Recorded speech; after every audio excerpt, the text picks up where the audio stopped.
This man discovered a money-making opportunity. By playing a single tennis match, you could win a $5 million prize. So before his daughters were even born, he wrote a 68-page plan. When his daughters turned 6, he took them to the local courts, using second-hand equipment and tennis knowledge he'd learned from books, to train them himself. Even when it poured rain, they never stopped. His seemingly crazy approach led neighbors to accuse him of child abuse. They work as hard as they need to stay off these streets.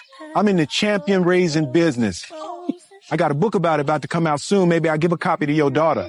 But their criticism couldn't derail Kevin's plan. When his daughters turned 9, he ran around looking for clubs to get them more professional training, but he was coldly rejected. Back then, tennis was a sport only rich people could play. Poor folks were expected to stay in the projects forever. Even his detailed plan was mocked as an impossible pipe dream. Finally, a coach recognized the girls' talent, but just as they were about to sign, Kevin demanded free training. The coach's jaw dropped. Tennis is an incredibly demanding sport. The costs alone scare off many wealthy families, let alone someone from the projects. It's like asking somebody to believe that you got the next two Mozarts living in your house. You know, it's just very, very unlikely.